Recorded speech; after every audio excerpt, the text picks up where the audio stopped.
आज हमने सूरह बक़रा से आयत नंबर 247 की तिलावत की है।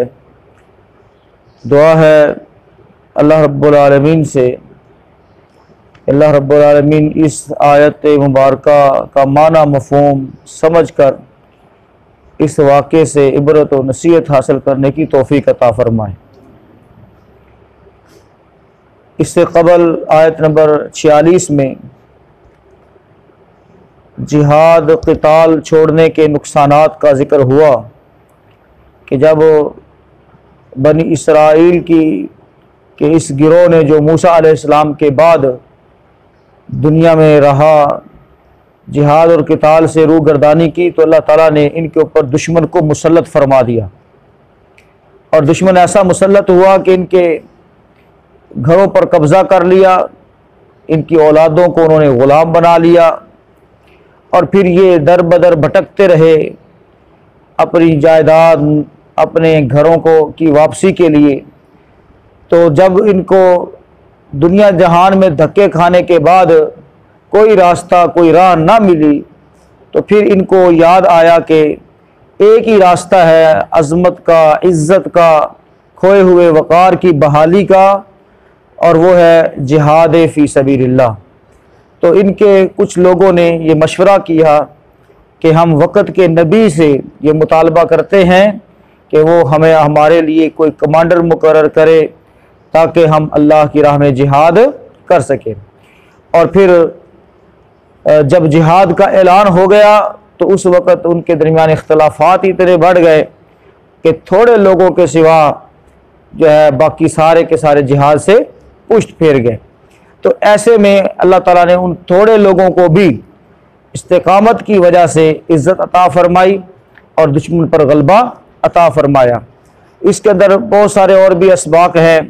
पहले नंबर पर कि अगर बंदा अपना खोया हुआ वक़ार, इज़्ज़त, अज़मत चाहता है तो फिर उसको अल्लाह की राह में जिहाद और क़िताल के लिए अपने आप को तैयार रखना चाहिए। और मुसलमानों के लिए स्पेशली इस रास्ते के सिवा और इज़्ज़त का कोई रास्ता नहीं है। और फिर देखें ना, अगर मतलूबा अहदाफ हासिल हो जाएं तो ये तो बहुत अच्छी बात है, वरना इज़्ज़त की जो मौत है ये भी एक बड़ी गनीमत है। ये भी क्या है? बड़ी गनीमत है। तो अब हम देखते हैं कि वक़्त के नबी से जो उन्होंने डिमांड की थी और जब वो उस डिमांड के पूरे होने का वक़्त आया तो इस कौम ने किस कदर जो है इख्तलाफात और नबी वक़्त के नबी की नाफरमानी की। फरमाया वक़ाला, और कहा, लहुम उनके लिए, नबीयुहुम उनके नबी ने, नबीयुहुम उनके नबी ने, इन्नल्लाह बेशक अल्लाह ताला ने, क़द तहक़ीक़ बअसा मुकर्रर किया है, लकुम तुम्हारे लिए, तालूत तालूत को, मलिका बादशाह, कमांडर है जी, तुम्हारे लिए उसको मुकर्रर कर दिया गया है। लीडरशिप तालूत को दे दी गई है। कालू, तो जो ही ये ऐलान हुआ, कालू कहा उन्होंने, क्योंकि वो बहुत बड़ी आस लगा कर बैठे थे कि हो सकता है अल्लाह रब्बुल आलमीन इस कौम की लीडरशिप हमें दे दे। अब लीडरशिप के लिए ज़रूरी नहीं है कि कोई हमारे जो मयारात हैं, जो हमारे पैमाने हैं, ख़ानदानी वजाहत, माल दौलत या इसी तरह से कुछ और चीज़ें जो हमारे यहाँ मैटर करती हैं और उसकी बुनियाद पर हम फैसले करते हैं कि इसको लीडर बनाया जाए, इसको लीडर बनाया जाए। तो अल्लाह रब्बुल आलमीन के यहाँ तो पैमाने और हैं। फरमाया कालू कहा उन्होंने, यानी वो बिदक गए इस बात से कि तालूत को क्या बनाया जा रहा है, हमारे ऊपर कमांडर बनाया जा रहा है। कालू कहा उन्होंने, अन्ना क्यों कर, कैसे, यकूनु होगा, लहू उसके लिए, अल मुल्कु बादशाही, उसके लिए बादशाही क्यों कर हो सकती है, अलैना हमारे ऊपर, वो हमारा लीडर कैसे हो सकता है, वो हमारा लीडर कैसे हो सकता है। वह नहनु, और हालांकि हम, अहक्कु ज्यादा हकदार हैं, बिल मुल्क की हुकूमत के, मिनहु उससे, वलम युता और नहीं दिया गया वो, साअतन वुसत मिनल माल, माल की, उसके पास कोई माली वसाइल भी नहीं है, रुपया पैसा दे कोई नहीं, और रोटी मसा पूरी होती है, उन्होंने साढ़े उत्ते कमांडर बना छड़िया, उन्होंने साढ़े उत्ते हुकूमत दे छड़ी। अब ये उनके अपने मयारात थे, ये उनकी अपनी सोच थी।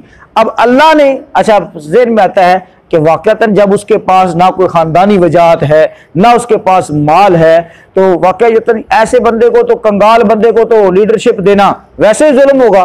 तो अल्लाह रब्बुल आलमीन ने इसका जवाब ये दिया, क़ाला, कहा वक़्त के नबी ने, इन्नल्लाह, बेशक अल्लाह ताला ने, इस्तफ़ाहु, चुन लिया है उसको, अलैकुम, तुम्हारे ऊपर, व ज़ादहु, और उसको ज्यादा दिया है, फराखी अता की है, बस्ततन फिल इल्म वल जिस्म, इल्म और जिस्म के एतबार से, इल्म और जिस्म के एतबार से मुराद क्या है कि जो काम तुम्हारे सुपुर्द किया जा रहा है, जिस मकसद के लिए ये सारी फौज तैयार की जा रही है, उस फौज का जो कमांडर है, माल की वुसत से कहीं ज्यादा उसके पास इल्म होना जरूरी है, और इसी तरह से खानदानी वजाहत की से कहीं ज्यादा उसके पास जिस्मानी कुव्वत, ताकत है जी, दिलेरी होना जरूरी है, और ये चीजें उसके अंदर क्या है, बदरजा आतम मौजूद हैं। फरमाया वज़ादहु बस्ततन फिल इल्म वल जिस्म, और उसे इल्म और जिस्म में ज्यादा फराखी अता फरमाई गई है। वल्लाहु, और अल्लाह, युती, अता करता है, मुल्कहु, बादशाहत अपनी, मैं यशाउ, जिसे वो चाहता है, और अल्लाह ताला खुद मुख्तार है ना, वो जिसको चाहता है जो है इस किसी पोस्ट पर लगा देता है। वल्लाहु, और अल्लाह, वासिउन, वसअत वाला, अलीमुन, और सब कुछ जानने वाला है। लिहाजा अल्लाह की तरफ से आए हुए फैसले पर तुम्हारा एतराज नहीं बनता, तुम्हारा एतराज नहीं बनता।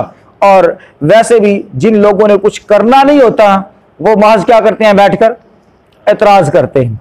और इस कौम की हालत भी जो है ज्यादातर इसी तरह थी कि ये लोग काम करने वाले कम थे और एतराज करने वाले ज्यादा थे। तर्जुमा दोबारा से देखें, वक़ाल लहुम, और कहा उनके लिए, नबीयुहुम, उनके नबी ने। अब ये कौन से नबी थे, ये कल भी मैंने आपके सामने जिक्र किया था कि समूएल थे या शमूएल थे, ठीक है, इन दोनों में से। बहरहाल ज्यादा खोज लगाने की जरूरत भी नहीं है कि वाक़तन हकीकत में कौन थे, क्योंकि अगर वाक़तन हुक्म या उनके नाम के बताने में कोई हिकमत होती तो अल्लाह ताला खुद बता देते, हाँ जी, और नहीं बताया तो इससे एक पता यह भी चला कि कोई भी नबी हो, मारूफ हो या ना हो, उसकी इताअत क्या होती है, लाजिम है, मारूफ हो या ना हो। जब अल्लाह की तरफ से हुक्म आ गया तो उसकी इताअत क्या हो गई, लाजिम हो गई है।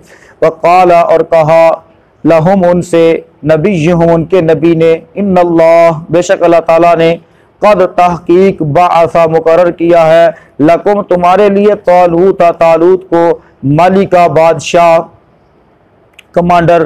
क़ालू, कहा उन्होंने, अन्ना, कैसे, यकूनु, होगा, लहू, उसके लिए, अलमुल्क, बादशाहत, हुकूमत, अलैना, हमारे ऊपर। उन्होंने कहा कि उसकी हुकूमत हम पर कैसे हो सकती है, जबकि वह नहनु, और हम, अहक्कु, ज्यादा हक रखते हैं, बिल मुल्क, की बादशाहत का, मिनहु, उससे, है जी, हमारा हम तो शाही खानदान से हैं, हम तो क्या हैं, शाही खानदान। अब शाही खानदान के काम ही सारे पुठे हों, है जी, तो अब बंदा कहे कि नहीं, क्योंकि हमारा ताल्लुक उस नस्ल से है, लिहाजा बादशाहत हमारे करतूत जैसे हों, या फिर कह लें कि अहलियत हो या ना हो, है जी। देखें, कोई भी जिम्मेदारी होती है उसके लिए अहल होना क्या होता है, जरूरी होता है, मेरिट पर होना जरूरी होता है। अब ये हमारे यहाँ तो मेरिट क्या बन गए हैं, खानदान, पार्टियां और माल और दौलत। जिसके पास पार्टी अच्छी है या पार्टी जैसी भी है, बस वो पार्टी इख्तियार में होनी चाहिए, और इसी तरह से या खानदान होना चाहिए या फिर क्या होना चाहिए, माल होना चाहिए। तो ये कोई मेरिट अल्लाह ताला के यहाँ नहीं है। फरमाया वलम युता सातम मिनल माल, और उससे माल की भी कोई वसत नहीं दी गई। काला, कहा, किसने, नबी ने, इन्नल्लाह, बेशक अल्लाह ताला ने, इस्तफाहु, चुन लिया है उसे, अलैकुम, तुम्हारे ऊपर, वज़ादहु, और ज्यादा किया है, बस्ततन फिल इल्म वल जिस्म, और ज्यादा फराखी अता की है, ज़ादहु, ज्यादा किया है उसको, बस्ततन, फराखी में, फिल इल्म वल जिस्म, इल्मी एतबार से और जिस्मानी एतबार से। वल्लाहु युती मुल्कहु, और अल्लाह ताला अता करता है बादशाहत अपनी, मन यशाउ, जिसे वो चाहता है। वल्लाहु, और अल्लाह, वासिउन, वसअत वाला, अलीमुन, और खूब जानने वाला है। अल्लाहु अकबर। मुहतरम भाइयों, आज का जो हमारा सबक है इसके अंदर बहुत अल्लाह रब्बुल आलमीन ने यानी ऐसे अंदाज से बात की है और ये वाक़या इस अंदाज से बयान किया है जिससे जिहाद व क़िताल की अहमियत के साथ साथ अब वक़्त के अमीर की इताअत भी बंदे के ऊपर लाजिम आती है। यानी जिहाद और क़िताल एक ऐसा अमल है, अगर इसमें इताअत का उनसर निकाल दिया जाए तो फिर निरी लड़ाई रह जाती है, उसके अंदर और कोई खतर खा नतीजा उसका नहीं निकल सकता। तो अल्लाह रब्बुल आलमीन ने वक़्त के नबी से ऐलान करवाया कि इन्हें कह दो कि तुम्हारा कमांडर कौन है? तालूत। तालूत जो है मुहतरम भाइयों, ये अक्सर उलमा ने तवील से इसका ये मादा निकाला है, तूल से या तवील से। और तवील या तूल जो है किसे कहते हैं? लंबे को।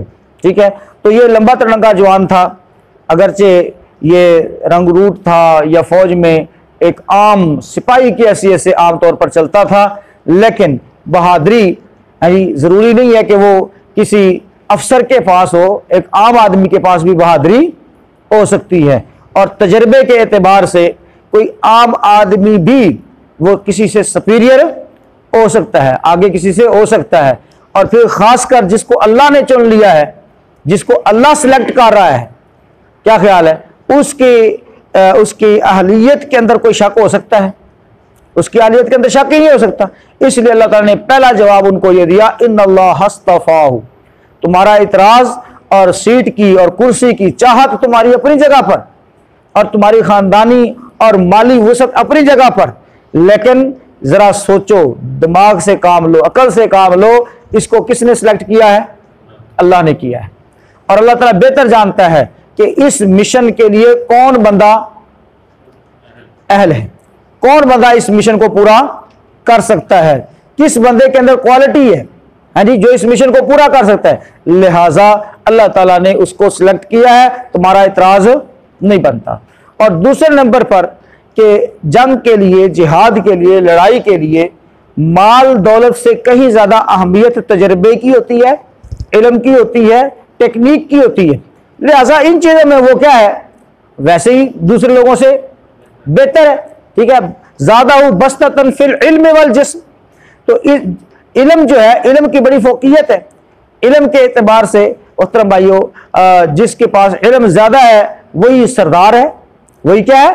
सरदार है। तो माल तो बेवकूफों के पास भी होता है। और इसी एतबार से सैयदना अली मुर्तज़ा रज़ियल्लाहु ताला अन्हु फरमाया करते थे, रज़ीतु बिल्लाहि, हम अल्लाह रब्बुल आलमीन के रब होने पर राजी हैं। रज़ीतु बिक़िस्मतिल जब्बारि फ़ीना, हम अल्लाह रब्बुल आलमीन ने जो हमारी किस्मत बनाई है ना, हम उसके ऊपर बड़े राजी हैं। जो अल्लाह ताला ने हमारी किस्मत बनाई है, हम उस पर बहुत राजी हैं। लना इल्मुन, हमारे लिए अल्लाह ने इल्म रखा है, वलिल जुहाल मालुन, और जाहिलों के लिए अल्लाह ताला ने माल रखा है। जाहिलों के लिए क्या रखा है? माल रखा है। लिहाजा हम अपने रब ने जो हमारी किस्मत बनाई है, हम उस पर बड़े राजी हैं। तो इल्म का होना किसी के पास मुहतरम भाइयों, वो उसको काबिल बना देता है। और इल्म से मुराद यहाँ पर सिर्फ नॉलेज और मालूमात का इकट्ठा होना नहीं है, नॉलेज और मालूमात का इकट्ठा होना नहीं, बल्कि इससे मुराद प्रैक्टिकल भी है और ख़ास इल्म है। यहाँ पर अल इल्म है, अलिफ लाम मार्फा का लगाया गया है। इससे मुराद हमा किस्म इल्म जो उस वक़्त के दौर के तकाज़ों के ऐन मुताबिक हो। इसके अंदर टेक्निक भी आ जाती हैं, इसके अंदर मोहतरम भाइयों वही का इल्म भी आ सकता है, इसके अंदर कह लो खशियत इलाही है, तकवा परहेजगारी है, ये सारी चीज़ें इसके अंदर आ जाती हैं, क्योंकि अल इल्म ख़ास है ना। और अल्लाह ताला ने क्या फरमाया, अल्लाह के रसूल सल्लल्लाहु अलैहि वसल्लम ने, यानी इन्नमा यख्शल्लाहु मिन इबादिहिल उलमा, बेशक अल्लाह रब्बुल आलमीन से सबसे ज़्यादा डरने वाले लोग कौन है? उलमा है, जिनके पास इल्म है। ठीक है, तो इल्म की बुनियाद पर अल्लाह ताला से लोग क्या है? डरते हैं। लिहाजा अल इल्म जो यहाँ पर ख़ास, यानी तकवे में भी वो आगे है, टेक्निक में भी वो आगे है, लड़ाई के जो हुनर है और इस तरह से पलटने झपटने के जो आदाब है उसमें भी वो क्या है? आगे है। और वल जिस्म, और जिस्मानी एतबार से भी जी एक बंदा बिल्कुल छोटे कद का है और इसी तरह से उसका कोई रोब दाब भी नहीं है, लिहाजा ये लंबा तिरंगा जवान है और इसकी बड़ी अहमियत रही है हर दौर के अंदर। आज टेक्निकल दौर के अंदर आज जब मोहतरम भाइयों हर एक चीज जो है वो फिंगर टिप्स पर है और बटन दबाने की, तब भी जिस्मानी जो साख्त होती है उसकी बड़ी अहमियत होती है। इसलिए आप देख लें फौजी जब सिलेक्ट किए जाते हैं, जब उनके कहने के ऐड दी जाती है कि जनाब भर्तियां शुरू हो रही हैं और ये हो रहा है और वो हो रहा है, उसके अंदर सबसे पहले क्वालिटी क्या होती है? उसका जिस्मानी यानी कद जो है वो इतना होना चाहिए।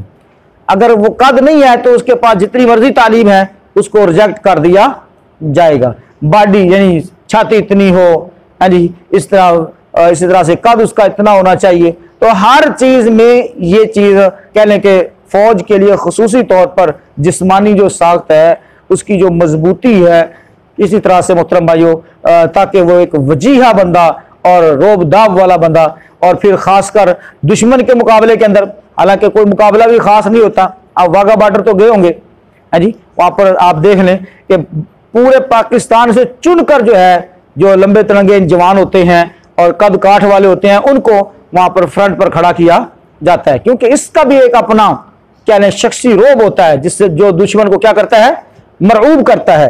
तो इस एतबार से मुहतरम भाइयों अल्लाह रब्बुल आलमीन ने भी ऐसे ही शख्स को सेलेक्ट किया ताकि उसकी जब वो खड़ा हो तो उसकी खड़े होने से और मैदान में उसके ललकारने से दुश्मन क्या हो जाए, मरऊब हो जाए। और ये एक बहुत बड़ी टेक्निक होती है। तो अल्लाह ताला ने आखिर में फरमाया वल्लाहु युती मुल्कहु मन यशा, ये जो बादशाही और कुर्सी के जो चक्कर हैं इनकी तरफ भागना लपकना, तो इसमें अल्लाह ताला जिसको चाहता है ये अता फरमा देता है। लिहाजा एतराज करने की बजाय सर तस्लीम खाम करना ये बड़ा जरूरी है।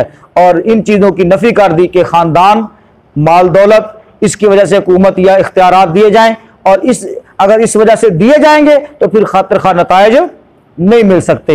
हाँ, मेरिट हो तो फिर मुहतरम भाइयों खातिर खा नतायज निकल सकते हैं। और आखिर में ये बात वाज़ेह कर दी कि अल्लाह ताला किसी की मर्जी का पाबंद नहीं है, वो अपनी मर्जी करने वाला है, जिसको चाहता है सल्तनत अता फरमा देता है। लिहाजा एक और चीज भी यहां पर समझ आई कि मलूकियत जो है वो फी नफ्स ही कोई बुरी चीज नहीं है। मलूकियत समझते हैं ना, एक है मुहतरम भाइयों खिलाफत और दूसरी है मलूकियत, बादशाह जिसे कहा जाता है। तो फी नफ्सी ये भी कोई बुरी चीज नहीं है अगर इसके अहकाम और आदाब को समझा जाए और वाकयातन जो है लोगों के दिलों पर हुकूमत की जाए और अल्लाह के अहकामात को नाफिज किया जाए, तो मलूकियत फी नफ्सी कोई बुरी चीज नहीं है। अल्लाह के रसूल सल्लल्लाहु अलैहि वसल्लम ने भी मलूकियत के बारे में भी दुआ फरमाई है और मलूकियत को रहमत करार दिया है, मलूकियत को रहमत करार दिया है। और आप देख लें खिलाफत उस्मानिया तक ये जितना भी सिस्टम चलता रहा, किसी भी दौर के अंदर जितना मामूली था, थोड़ा था, ज्यादा था,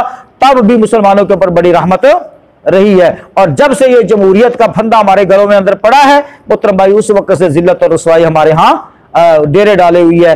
और इससे निकलने के जो है दो ही रास्ते हैं, एक है खिलाफत व अमारत का निज़ाम कायम करना और या फिर मुहतरम भाइयों मलूकियत का निज़ाम कायम करना, और इन दोनों के लिए जिहाद फी सबीलिल्लाह जरूरी है। अल्लाह से दुआ करते हैं बात को समझने की, अमल की तौफीक अता फरमाए। देख लीजिए इस आयत मुबारका को, जो बात समझ आए तो पूछ लीजिए।